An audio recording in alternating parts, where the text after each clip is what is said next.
Welcome and thank you for watching the Tahoe Regional Young Professionals 2016 Candidate Interview Series for South Lake Tahoe City Council.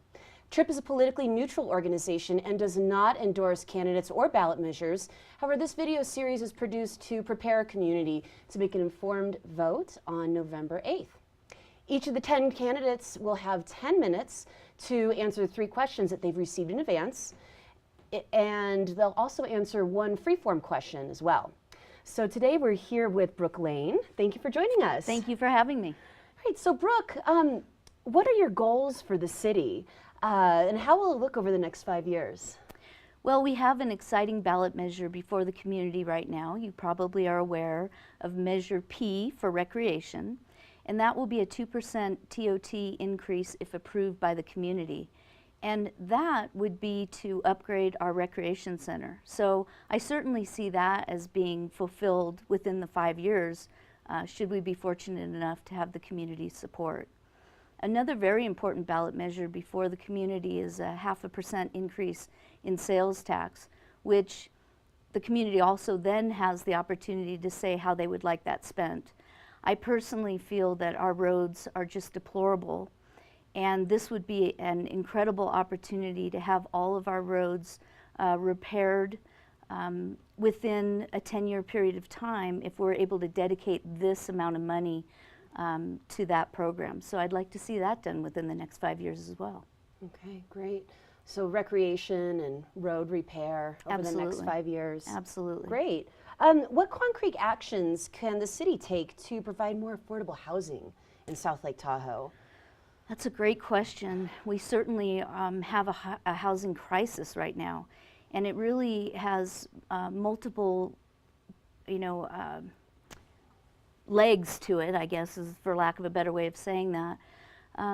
There's a supply and a demand problem for sure.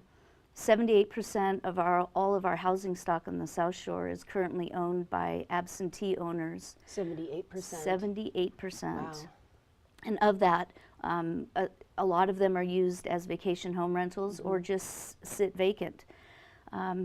Also, because there's such a high interest in ownership in Tahoe from outside of the area, there's a lot of money involved in that. The good news is it helps hold up home values. The bad news is it makes it difficult for the median family of 4 living in Tahoe and only making $36,000. So one thing that certainly comes to mind is not only would I like to enforce the vacation home rental ordinance to its fullest in hopes that A, people will behave better in our residential neighborhoods and we who are living there will have less impact from them, but also for those that maybe don't want to deal with the headache, that housing would go back out on the market. So that leads us to the third issue, which is wages. A lot of our families, they can't afford to buy a home. So we need to look at bringing in businesses to our community that are going to provide a higher wage so that we can have the quality of life that we all yearn for here in Tahoe. Right, and you feel the city can take an active role in doing that? Absolutely. Just breaking down some barriers, making it a little more easy for businesses to get up and going, perhaps allowing temporary signage until you get permanent signage up. Just little barriers. Let's just be friendly and work together. Great, great. So with the known impacts of climate change that we'll have on Lake Tahoe, does the city have a responsibility, you feel, to implement policies that will address that climate change? Oh, absolutely. Not only our city, but cities across the nation and across the world. So greenhouse gas emissions are our biggest problem. The good news is they're man-made. That means if we made them, maybe we can fix them. We did that in our town. As a matter of fact, I think we're an example across the nation of we took our meadows and our streams that had been realigned to make it more efficient, actually to get the river out of the middle of the meadow. We put the river to the side because we had cows grazing back then. Well, we realized that was creating a huge problem in our lake as far as clarity goes. So we went back to maybe nature had it right, and we put the stream back in the middle of the meadow. We lowered the depth. We lowered the depth. We made it much more shallow so that it'll naturally now overflow its banks and do what it's intended to do, which is capture that sediment that we don't want going into the lake. So we created a problem in our lake, and then we went back and realized, wait a second, we need to fix this, and we've done that. With greenhouse emissions, I think it's the same. We certainly can provide electric ports for people so that they can bring their eco-friendly cars up to Tahoe and be able to restore their battery life so that they can get back home. And there's so much more that we can do in that regard, and I hope to see the city take a leadership role in that. Wonderful. Wonderful. And then we have a free-form question for you today as well. Brooke, you've suggested South Lake Tahoe secede from El Dorado County and form Tahoe County with nearby jurisdictions. Considering some of the local infighting between the Nevada and California sides of South Shore, how feasible do you think it is for these jurisdictions to merge? Well, there's a couple of different options out there. So one of them is to create our own county, as you mentioned, and part from El Dorado County. Our sphere of influence is certainly gone in that regard.